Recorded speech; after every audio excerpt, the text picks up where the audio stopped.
নমস্কার, geography and we ভূগোল এবং আমরা ইউটিউব চ্যানেলে সকলকে স্বাগত জানাই।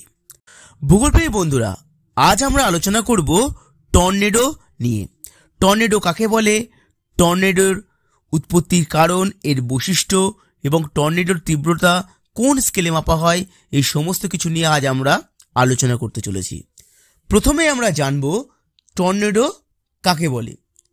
কিউমুলোনিম্বাস বা কিউমুলাস মেঘ থেকে ঝুলন্ত অবস্থায় ফানেল বা হাতির সুরের মতো বায়ুস্তম্ভের আকারে সৃষ্ট ভূপৃষ্ঠের উপরে প্রচণ্ড বেগে ঘূর্ণায়মান চলনশীল ঝড়কে টর্নেডো বলা হয়।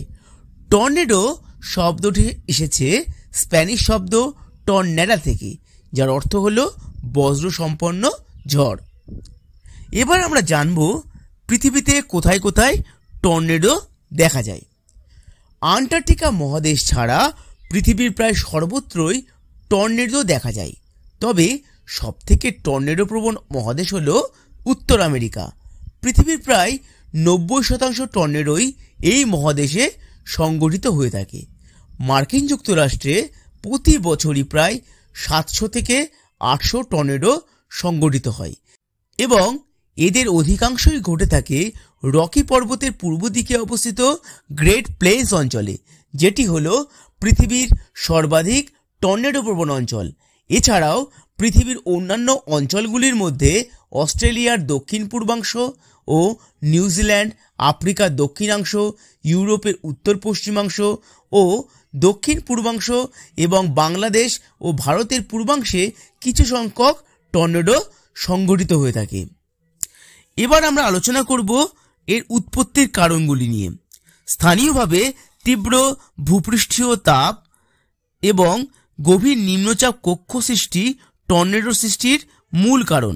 যুক্তরাষ্ট্রের বৃহৎ সমভূমি অঞ্চলে গ্রীষ্মকালে সৃষ্ট গভীর নিম্নচাপ কেন্দ্রের আকর্ষণে মেক্সিকো উপসাগর থেকে আর্দ্র ক্রান্তীয় সামুদ্রিক বায়ু প্রবেশ করে।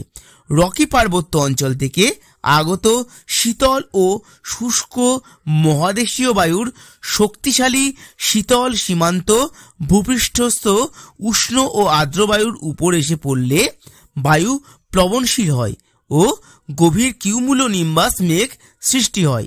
মেঘের নিচ থেকে ভূমি পর্যন্ত টর্নেডো বিস্তৃত হয়। এবার আমরা আলোচনা করব টর্নেডোর বৈশিষ্ট্য নিয়ে। টর্নেডোর ব্যাস মাত্র 100 থেকে 150 মিটার পর্যন্ত হয়ে থাকে।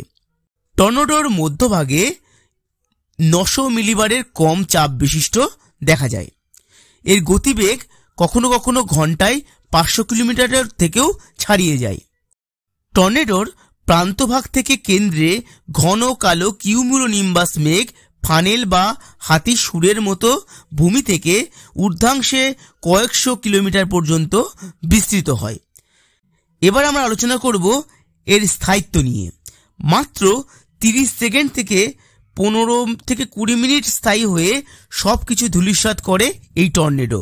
চারপাশ অন্ধকার হয় এবং প্রবল শব্দ, ঝড় বৃষ্টি ও শিলাবৃষ্টি হয় এবং সমুদ্রে জলস্তম্ভ সৃষ্টি করে। এই যে আমরা জানলাম জলস্তম্ভ, এই জলস্তম্ভ কি তা নিয়ে এবারে একটু আলোচনা করা যাক। জলভাগের উপর শক্তিশালী টর্নেডো সৃষ্টি হলে প্রবল বেগে ঘূর্ণায়মান বায়ুর টানে জলভাগের জল টর্নেডোর কেন্দ্র বরাবর স্তম্ভাকারে ঘুরন্ত অবস্থায় উপরে উত্থিত হয়। একে বলা হয় জলস্তম্ভ বা ওয়াটার স্পাউট। পশ্চিম আটলান্টিক মহাসাগরে প্রায়শই জলস্তম্ভ সৃষ্টি হয়ে থাকে। আপনি কি জানেন টর্নেডোর তীব্রতা কোন স্কেলে মাপা হয়? টর্নেডোর তীব্রতা সাধারণত ফুজিটা স্কেলে মাপা হয়। ভিডিওটি কেমন লাগলো তা আপনারা অবশ্যই কমেন্ট করে জানাবেন। ভালো লাগলে ভিডিওটিতে একটি লাইক করবেন এবং বন্ধুদের মাঝে শেয়ার করতে ভুলবেন না। আর চ্যানেলে নতুন হলে অবশ্যই আপনাকে আমাদের চ্যানেলটি সাবস্ক্রাইব করবার জন্য অনুরোধ করছি। ধন্যবাদ সবাইকে।